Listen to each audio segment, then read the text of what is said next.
517, and can it be that I should gain?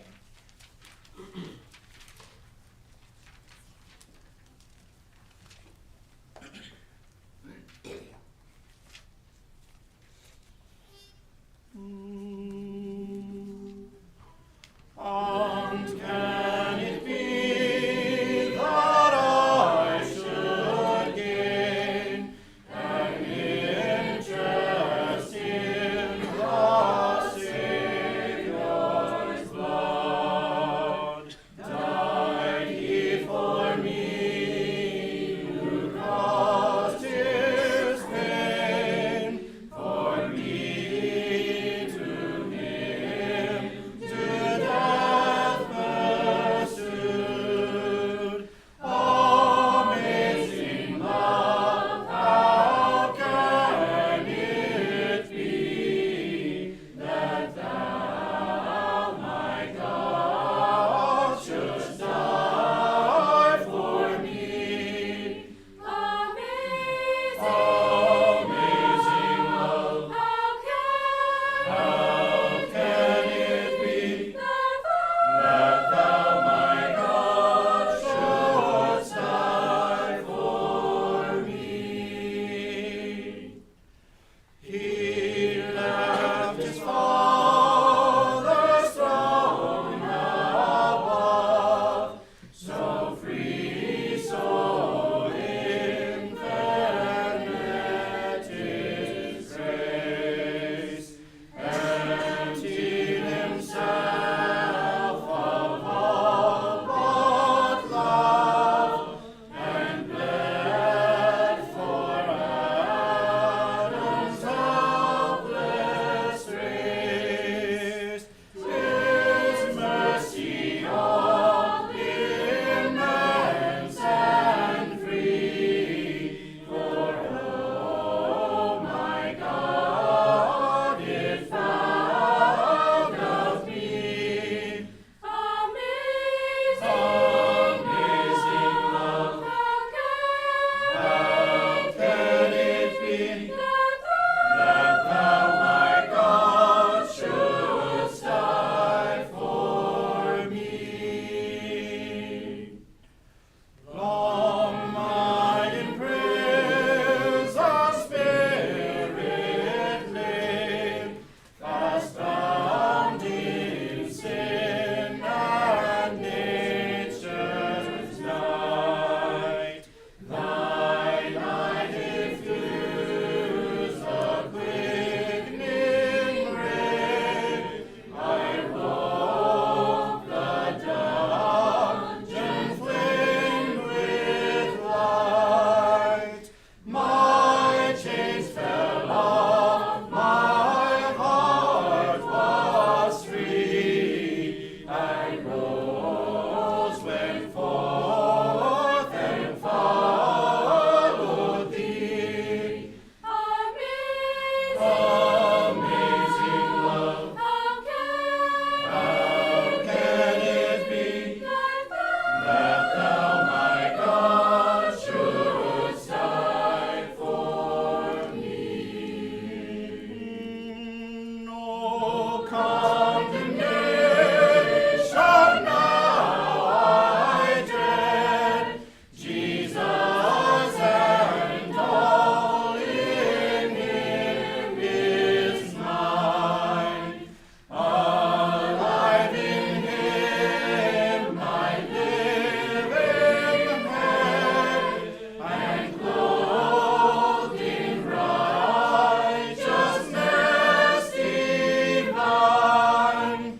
But I approach the eternal throne and claim the crown through Christ my own.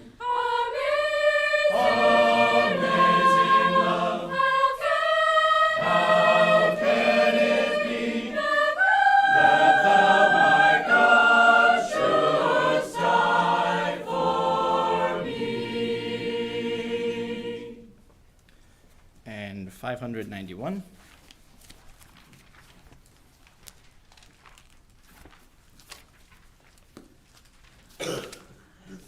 591. I have decided to follow Jesus.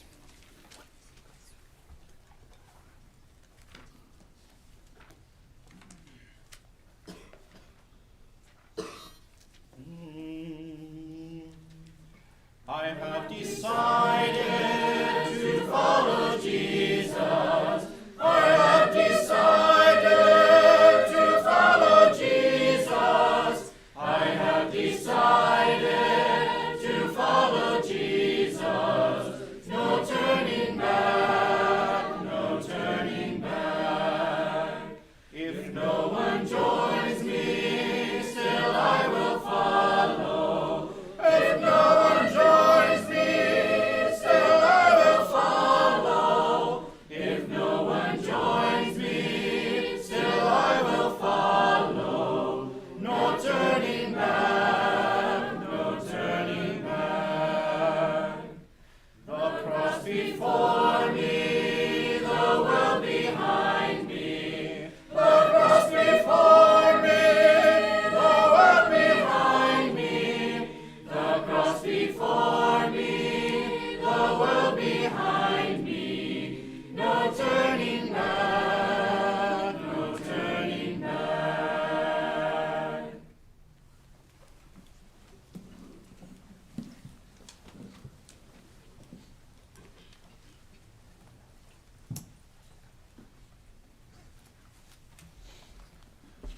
Greetings in the name of the Lord again. It's good to see you all here this afternoon. I won't take up much of your time because we're anxious to hear more what the Lord has given to our brother to share. But as I was listening last night and this morning, my mind was drawn again to one of the verses that has meant a lot to me in my life in Philippians chapter 1. You know, it's verses 27 and 28. But it's Paul writing to the church at Philippi. And he longs to be able to see them again. He doesn't know if he's going to be able to see them again. He doesn't know what the future holds. But he wants to communicate to them. And he says these words, "Only let your conduct be worthy of the gospel of Christ. So that whether I come and see you or am absent, that I may hear of your affairs, that you stand fast with one mind, one spirit, with one mind, striving together for the faith of the gospel." And so much of what I've been hearing last night and this morning is that our Christianity is something that needs to be lived out, needs to be spoken out. And the world is looking for that which is real. Is our conduct worthy of the gospel of Christ? You know, I look at what our Lord did when he came down on this earth. What was his mission? His mission was people. Is our mission people? Do we take the time for those conversations? Do we take those time? And you know, as I was listening more about this, I think we wonder how to communicate love to our children, and we know that children spell love T-I-M-E. I wonder if that isn't also how people are willing to hear the gospel, is through T-I-M-E, taking that time to know them, to love them, and to be involved in their world so that they'll hear about the world hereafter.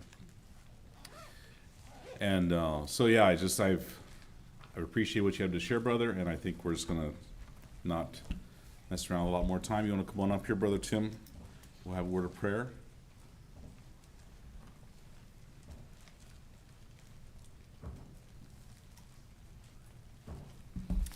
Heavenly Father, I thank you for the way you lead and guide.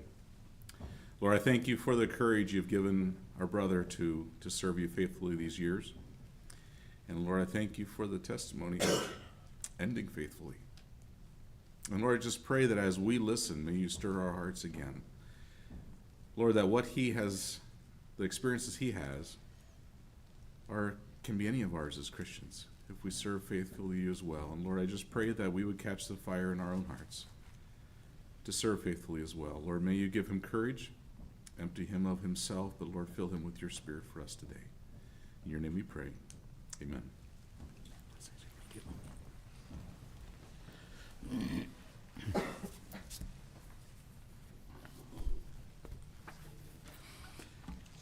So Japheth says, been faithful these years,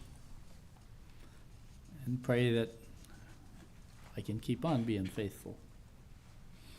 And I've said before, that's one of my great concerns, is that I can get out of here without making a blot on the name of Christ. Call it a phobia, if you will, but let's call it a holy phobia. Because we don't have to think too far. And of course, for me being in leadership, that's where my mind goes. But I don't have to think too long until I can start naming older men in their retirement years that have made it difficult for the next generation, for the newer, younger ministers that may not do it exactly like they do, and make a real blot. Ministers then who at times in their older years are put out of the church, or they choose to leave the church and go somewhere else. You pray for me that I can handle this retirement thing, whatever that means, that my wife and I together can live out our older years. I don't know if I'm old. I turned 74 in January, and I told Kathy, I says, something feels a little different about being 74. I mean, that's worse than 73, you know. But anyhow, that we can live our older years and get out of here without causing any disgrace. All right. So, be a friend. What's next? Be there. Be there, that's the last one. What's the middle one? Be credible. Be credible. Be a friend. Be credible.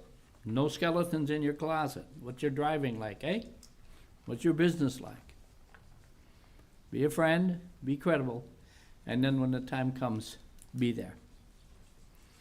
And as I said, to be there may mean that you have to travel. Whether it's driving, for me, going down to Duluth to the hospital and lead Wally to the Lord in just the last 2-3 days of his life. So I could joyfully go to the funeral at the Catholic Church.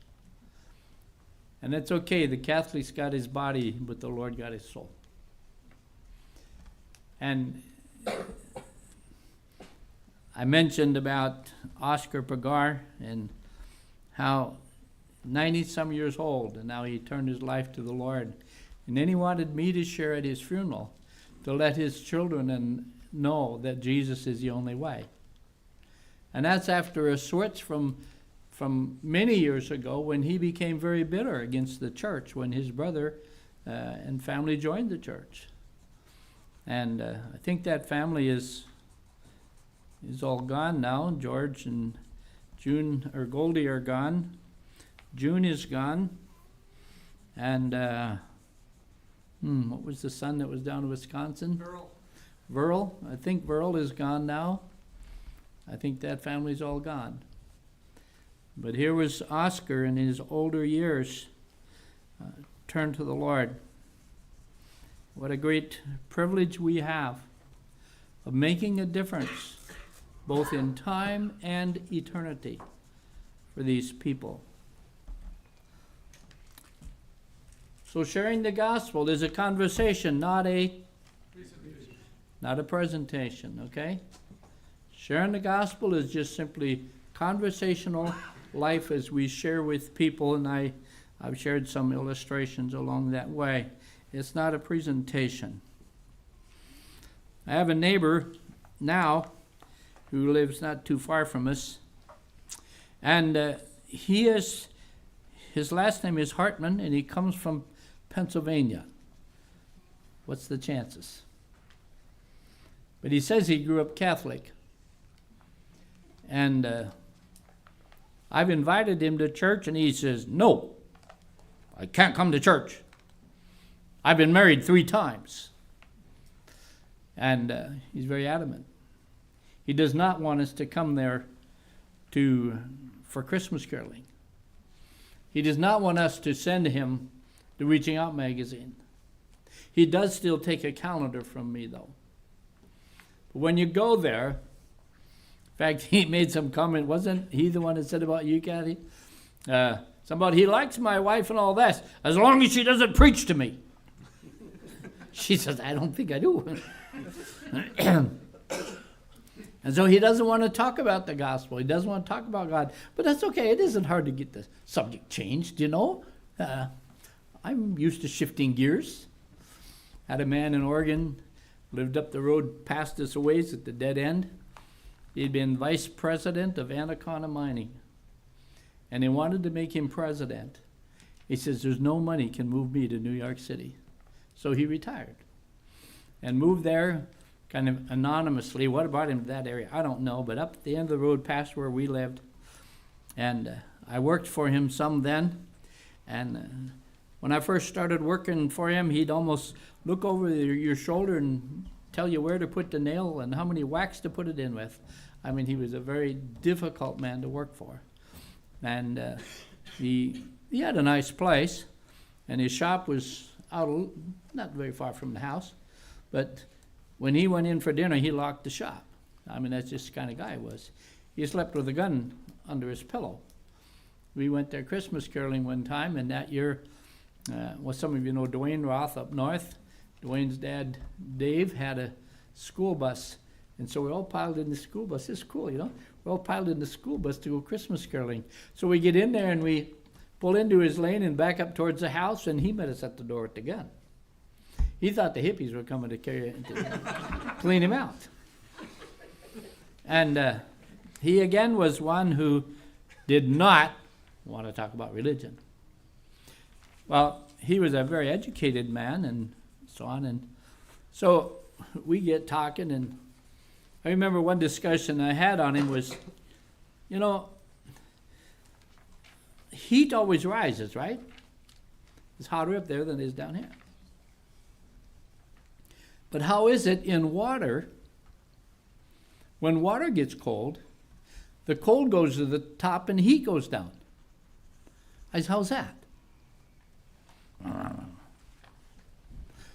He said, how do we get on the subject of religion? Well, I don't know how we got there, but we discussed it. Yeah.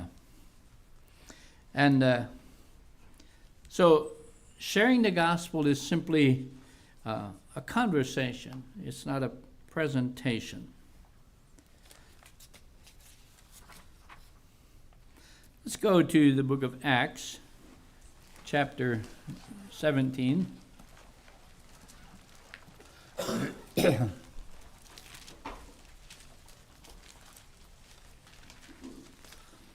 Acts chapter 17. And Paul here is at Athens. We see in verse 15. And so while he's waiting there at Athens, his spirit was stirred in him when he saw the city wholly given to idolatry. Remember what I said the other night about that feeling, that burden, that, that prompting? Yeah, okay, here's Paul. And he's there at Athens waiting for his friends to come, and just looking around him, and he says, oh man, wow, what a mess. Therefore disputed he in the synagogue with the Jews and with the devout persons, and in the market daily with them that met him. Then certain philosophers of the Epicureans and of the Stoics encountered him and said, What will this babbler say? Others, he seemed to be a setter forth of strange gods, because he preached unto them Jesus and the resurrection. And they took him and brought him unto Areopagus, saying, May we know what this new doctrine whereof thou speakest is. For thou bringest certain strange things to our ears, and we would know, therefore, what these things mean. So they took him down to the town square, we would say, and they started asking questions. And then it says that for all the Athenians and strangers which were there spent their time in nothing else, but either to tell or to hear, excuse me, to hear some new thing.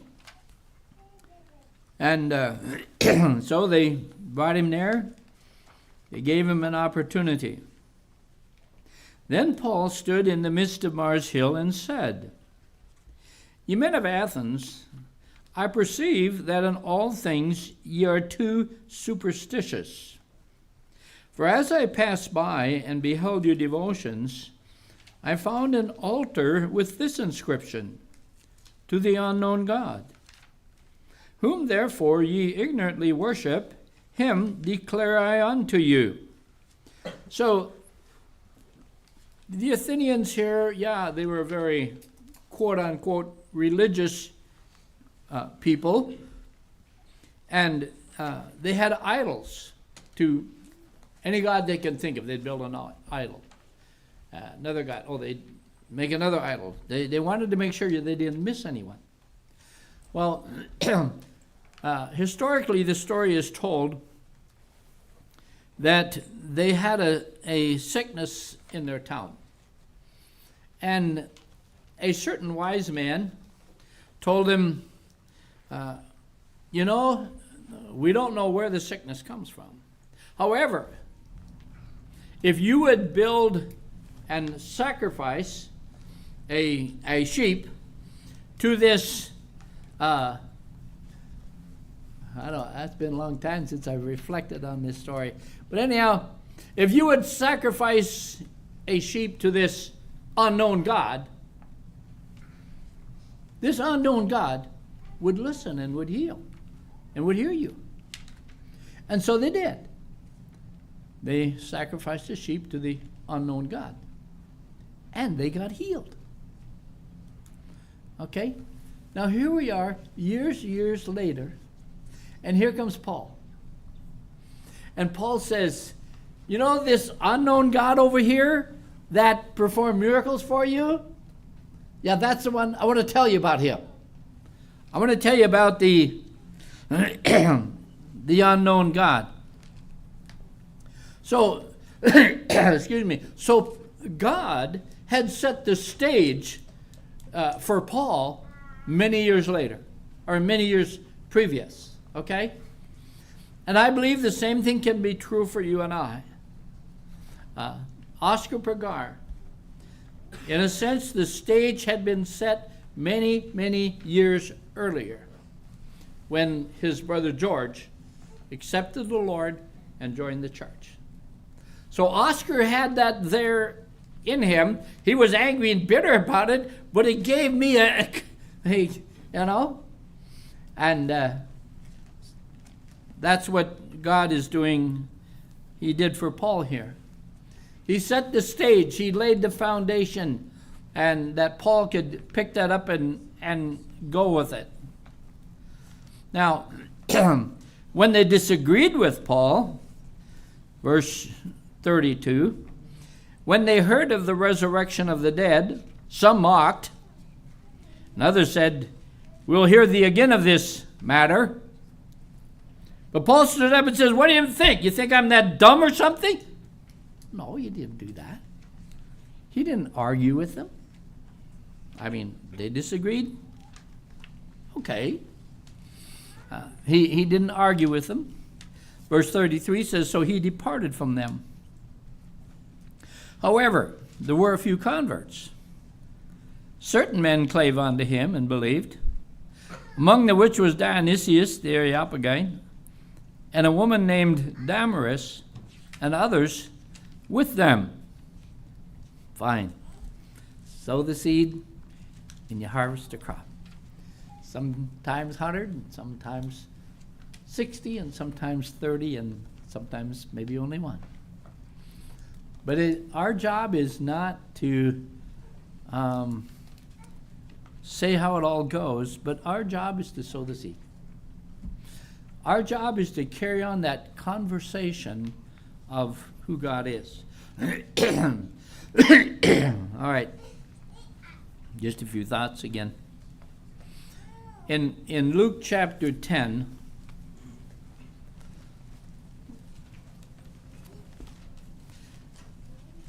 we find that it may not be easy. Luke chapter 10, after these things, the Lord appointed other 70 also, and sent them two and two before his face into every city and place, whither he himself would come. Therefore said he unto them, the harvest truly is great, the laborers are few. Pray ye therefore the Lord of the harvest that he would send forth laborers into harvest. Go your ways. Behold, I send you forth as lambs among wolves. I send you forth as lambs among wolves.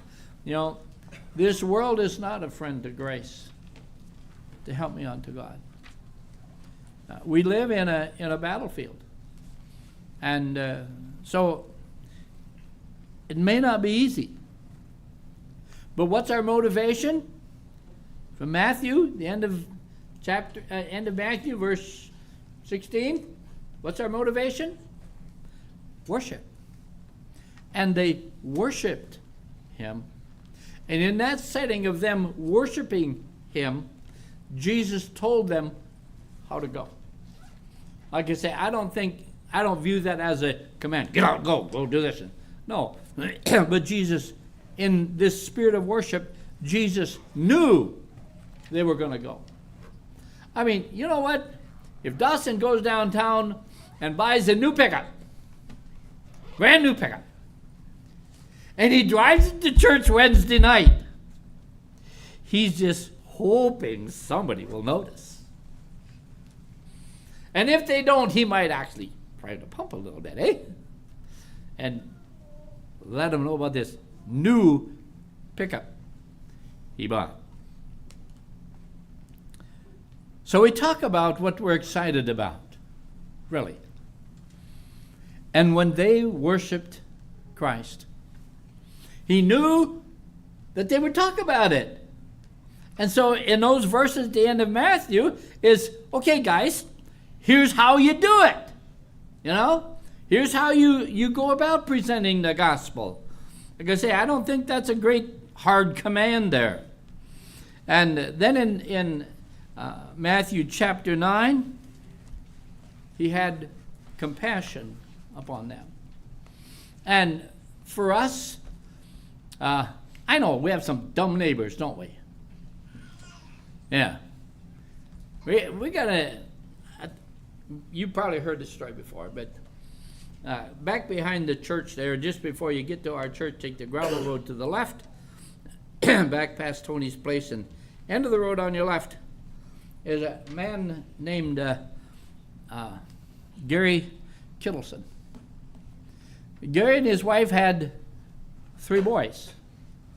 They had, I forget their names now.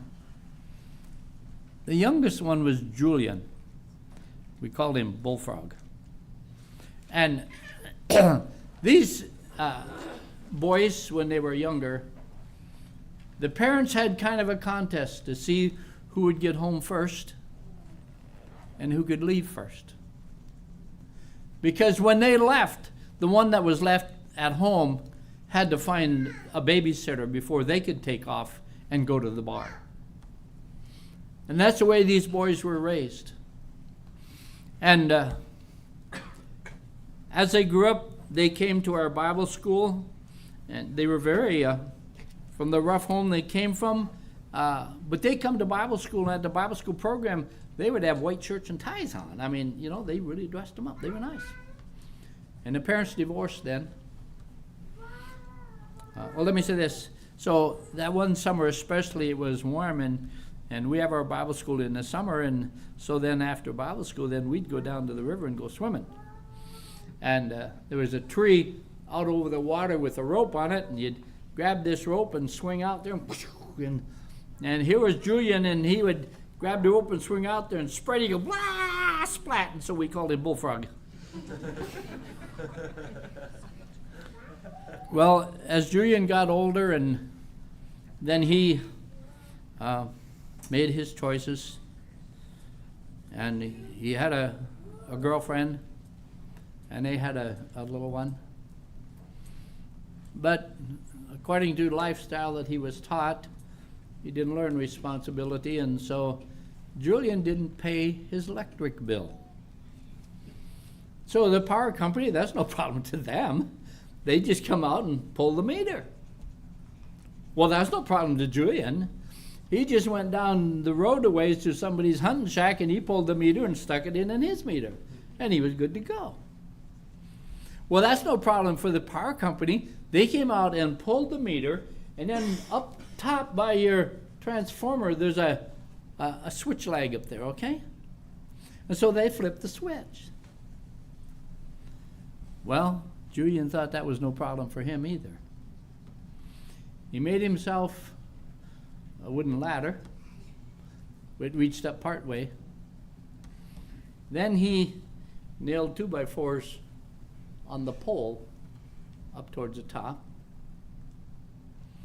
And being raised on a farm, he thought he had this figured out. He took one of these little plastic-handled, spring-loaded hooks, for the gate. But it had a little pigtail hanging on the bottom.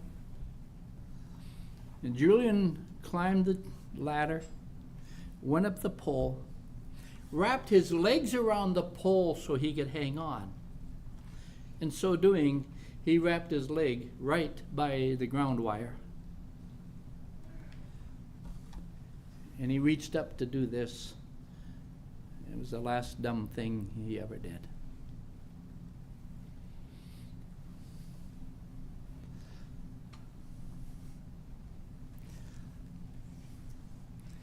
And so the call came through, and we went back there. I think there was one EMT there before I got there, and then Tony got there, and so on. And his girlfriend was there. She was screaming and hollering and crying. And in the house, they had a little boy, I believe, in there. He was in there crying. And so Tony asked the wife if he could go in and care for the child. And she's running around there and I just grabbed her and hung on to her. And, well, the ambulance got her, and they got there, and they hauled him away.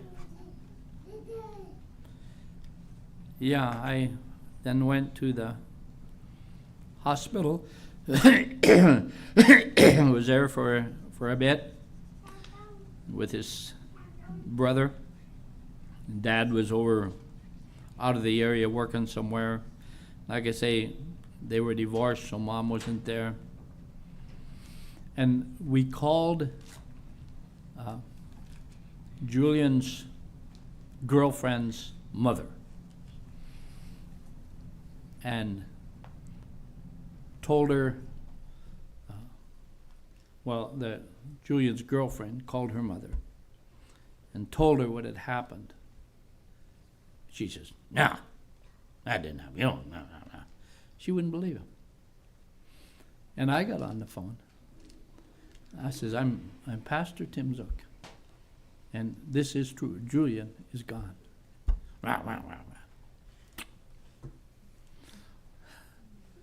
Heartache.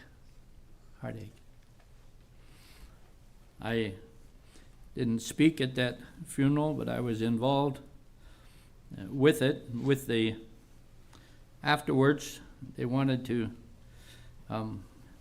He was, excuse me. He was cremated, and they wanted to scatter his ashes out on the farm. They wanted me to be there with them. Now, what do you say?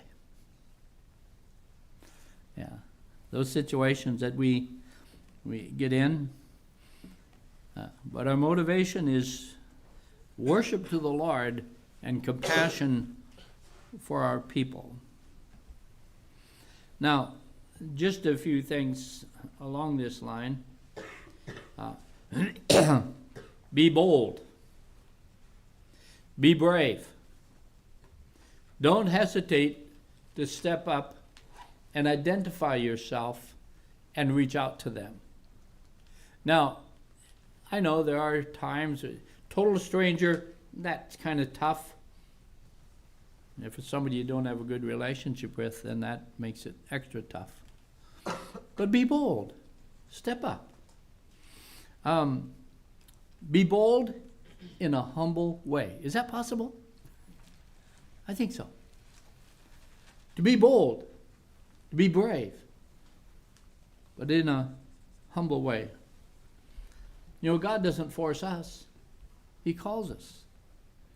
He says, "Ho, everyone who is thirsty, come ye to the waters and drink. Come buy bread without money." Yeah, God calls us. He calls us. And in Matthew, he says, "Come unto me, all ye that labor and are heavy laden, and I will give you rest." And our challenge then, as his representatives in this kind of harsh and crusty old world, is to be bold, be friends, be credible, and yet not be brash and putting them down. I know they're stupid.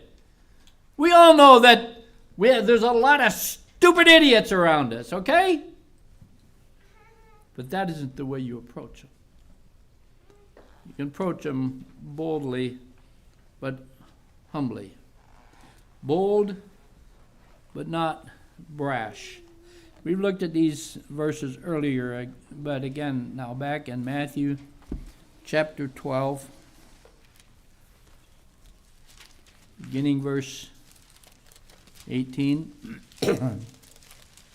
he says, "Behold my servant, whom I have chosen, my beloved, in whom my soul is well pleased. I will put my spirit upon him, and he shall show judgment to the Gentiles. He shall not strive, nor cry, neither shall any man hear his voice in the streets. A bruised reed shall he not break, and a smoking flax shall he not quench, till he send forth judgment unto victory. And in his name shall the Gentiles trust." What an example we have here. An example of Christ. And we need to be this way. One who will not strive nor cry. A bruised reed shall he not break, and a smoking flax shall he not quench. And in his name shall the Gentiles trust. Some of you know me perhaps more as a evangelistic type of speaker, pulpit pounding, hellfire, shouting and holler and all that sort of stuff. But this subject doesn't fit that, okay? This subject of evangelism doesn't fit that pulpit pounding, fiery preacher. No. There was a man out in Oregon that I knew, did some business with him, and he got cancer, and he was in the hospital. And a nurse who worked in the hospital went to the Baptist church, so she told her Baptist preacher about this guy that was in the hospital, total strangers. And this Baptist preacher went in and just laid the law down and made him mad. Yeah, there was not a gentle calling. There was not a gentle persuasion. It's like You know, there's heaven and there's hell, and you're going to die right shortly. It's high time you make up your mind. I think I'd have got mad too. Okay? Evangelism is not that way. I know evangelism it's serious business. I know it's eternal business. But God doesn't force us. He calls us. And so we need to be tactful as we talk to them. Preacher up our way, some of you would know him. He challenged me after a funeral that I conducted. He challenged me as to why I didn't give an invitation at a funeral. Okay? Well, I don't know about you, but I don't feature a funeral at a time of invitation as such. But anyhow, he got on my case pretty good. And so we need to be tactful. We need to be considerate and be gentle. If you go to visit somebody, whether they're in the home or in the hospital or whatever, and they're sitting there in great pain and whatnot, you know, it might just be good just to say, hey, just let you know I care about you, but I see there's not a good time to talk, but let's pray before I go. And you have a short prayer and you leave. Okay? Be considerate. Now, if they aren't open, don't push. Had a man up our way. He dead and gone now, but he's known of the Mennonites ever since they first came there.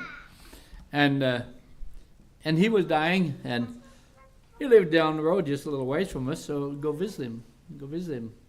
And so one day, and his wife, this guy was Lutheran. His wife didn't grow up Lutheran, and so I think she was concerned about him.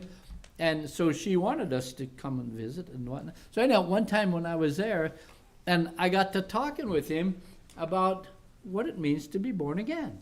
Okay.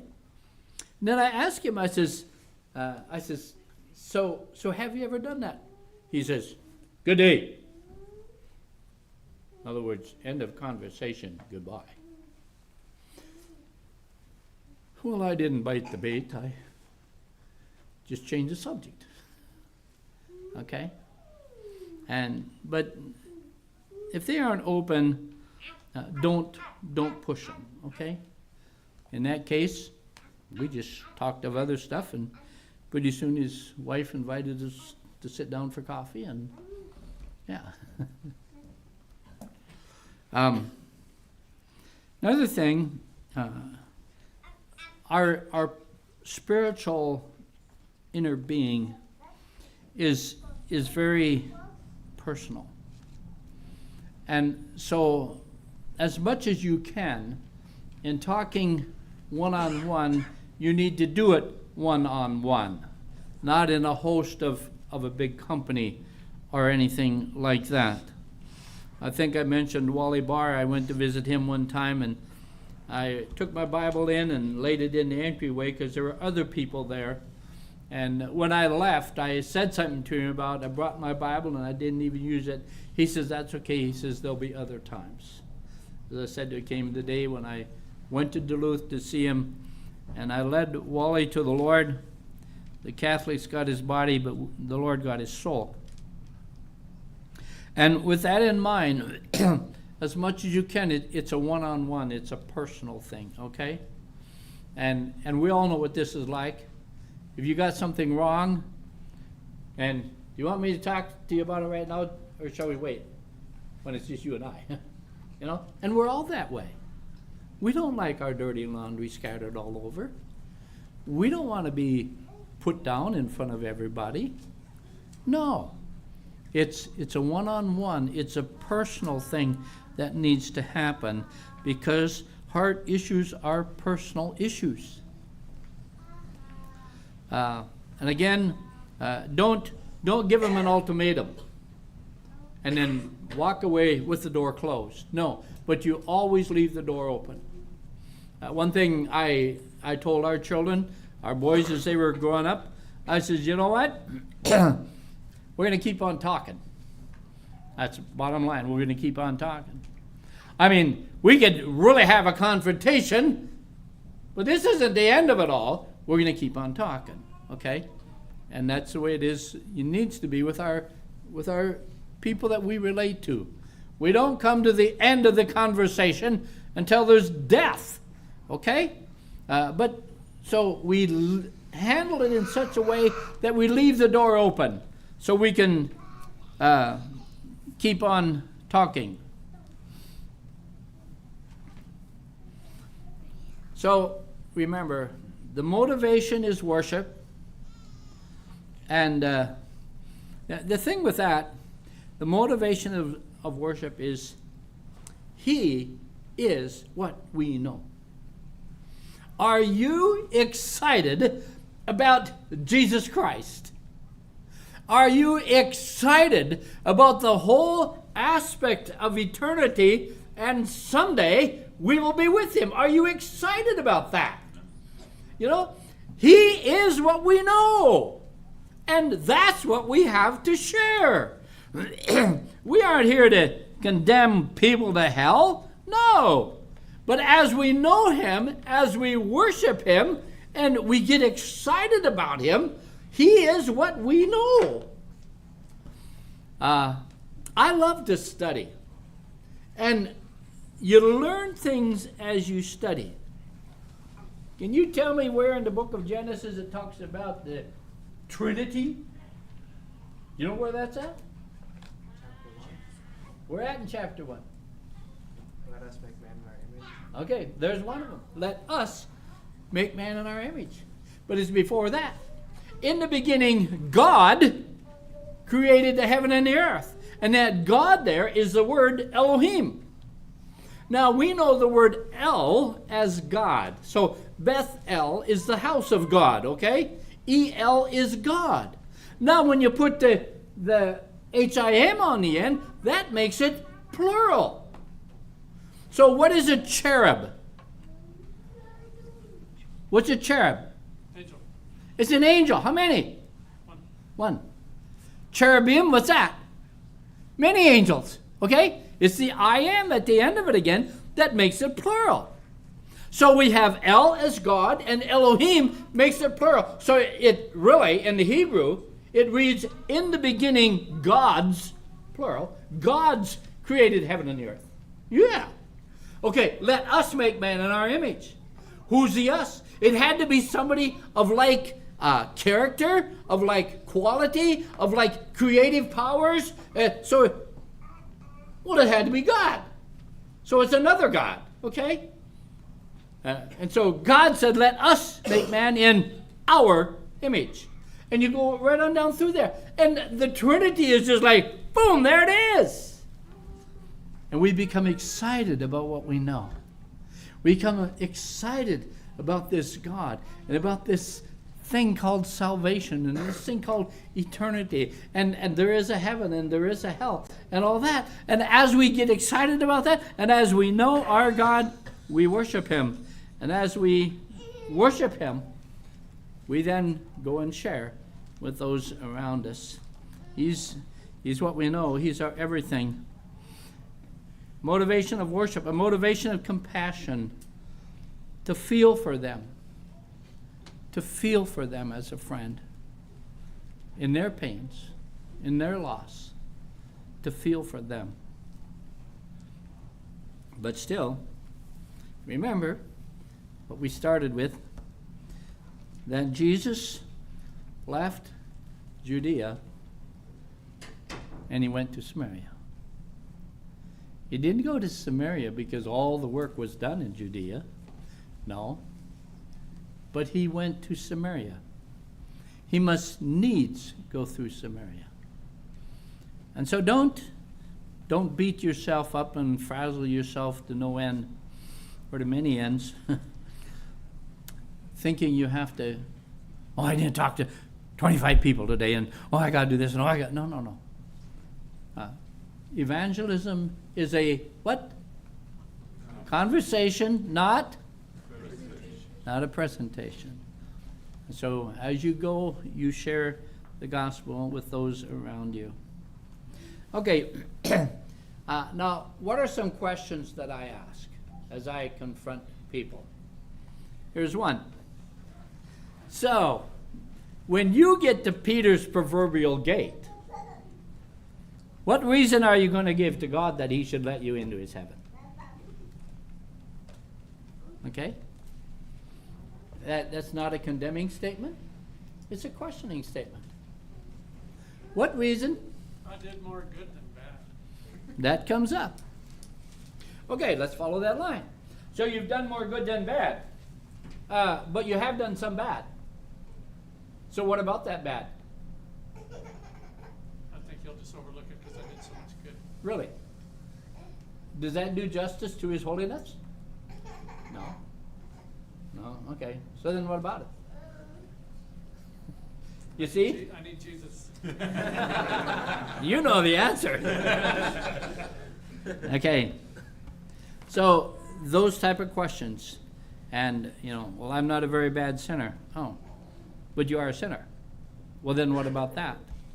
What do you have to offer to take care of your sin and so on?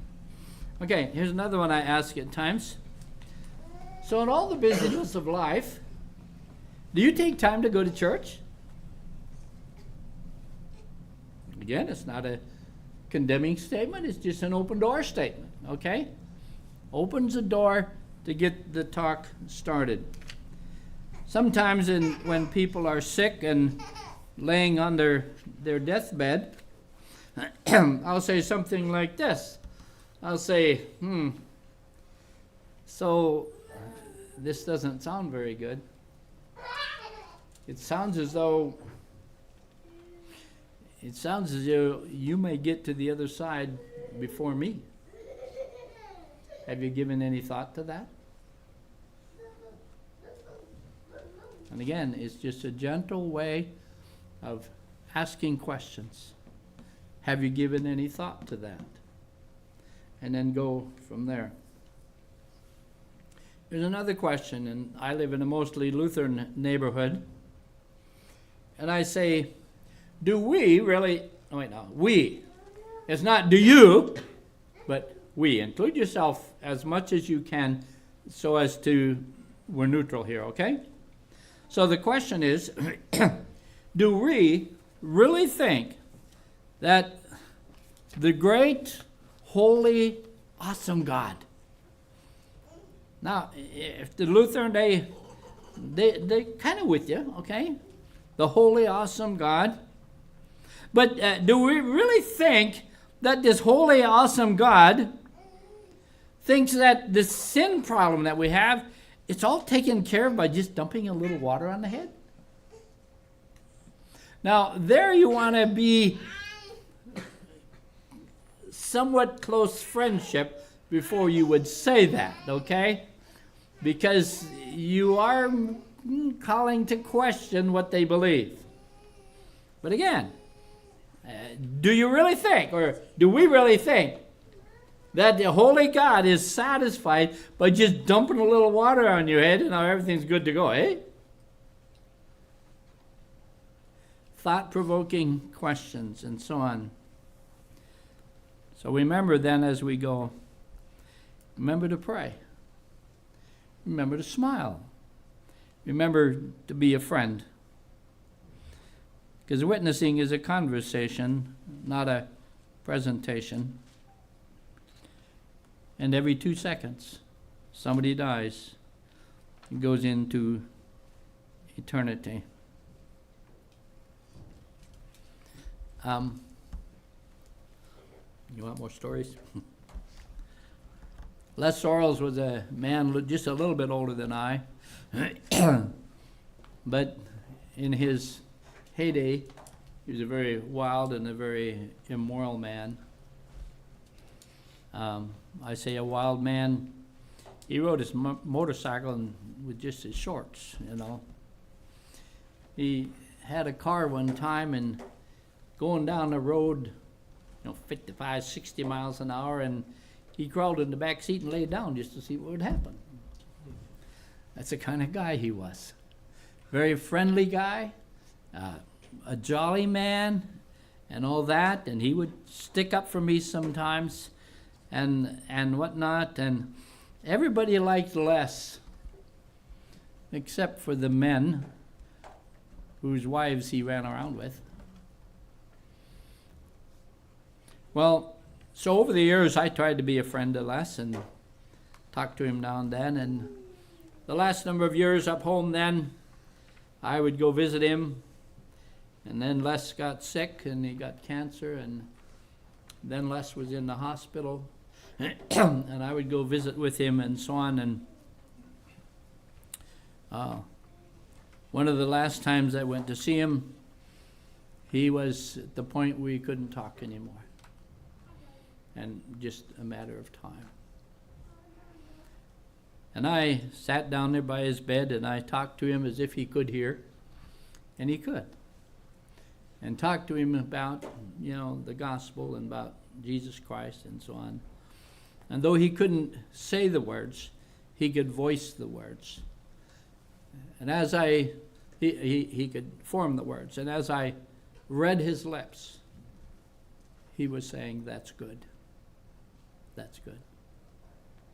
A few days later, I was asked to conduct his funeral, and then I helped to cover his grave. I have hopes for Les in the midst of all of his sinful ways, that he found forgiveness in Jesus Christ. Fuzzer was a man that we knew, and didn't do a whole lot of business with him, but I knew who Fuzzer was. And one day I get a call that Fuzzer is dying and they wanted me to come to the house. Really? Okay. So I go to the house and Fuzzer's in bed. I think he was in hospice already then. And so I visited with him and so on, and we talked about being ready to die, what it means to be born again. Yeah, that's what we want to know. That's what we want to know. And I sat down beside Fuzzer's bed and get out my pencil and paper and started drawing diagrams. This is the body, soul, and spirit, and this is what it means to be born again. And yeah, that's what I want. That's what I want. And before I left, I led Fuzzer to the Lord. And I believe it was real. And then, as I kept visiting him the next little while, I went to the Psalms of Degrees in Psalms 30, Psalms beginning about 120, and it's the Psalms that the children of Israel sang as they were on their way to Jerusalem, okay?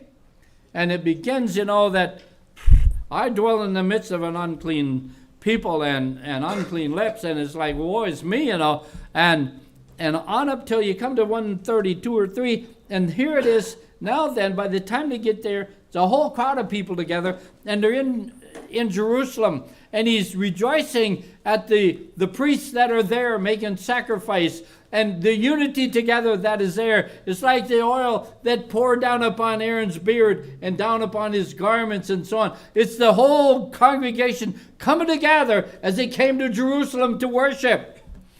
And I was going through those Psalms there, and one time I recall I was there, and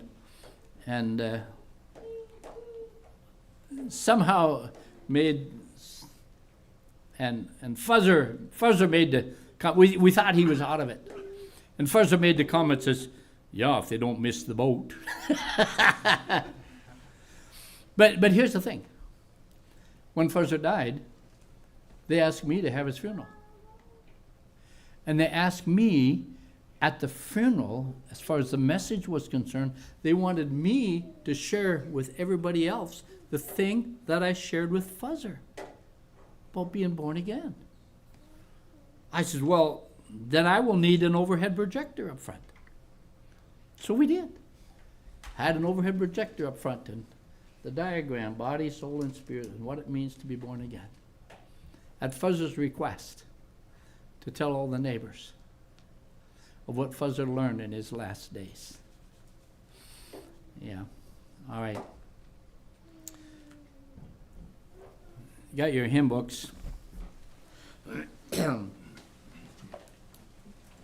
to number 816. Can I have a book, please? Thank you. The story is told of a ship that was out at sea, and they were trying to come into the harbor. But it was, no, that isn't the right one.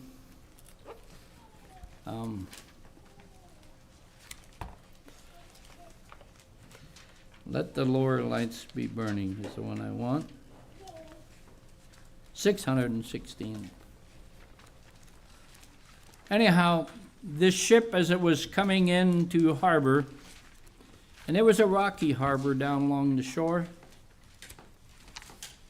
and the lighthouse up top was shining bright, and they could see that lighthouse. So they knew they were in the right area. But to get into the harbor, that up there was out there. They needed lights down here along the shore. And the caretaker of that lighthouse that night, he says, you know, there isn't going to be any ship out there anyhow in this storm. And so he chose not to go down and walk out there along the shore in the wind and waves and whatnot and light the lights along the shore. And when the ship came in, they could see that light, but they didn't see the lights that gave them a practical way to get into the harbor. And the ship crashed, and people died. That is the setting, then, of this song. 616.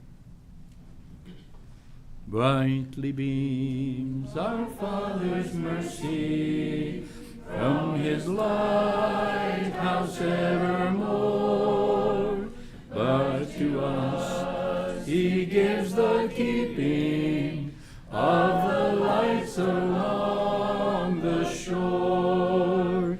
Let the Lord lights be burning, send a gleam across the wave. Some poor fainting, struggling seaman, you may rescue, you may save.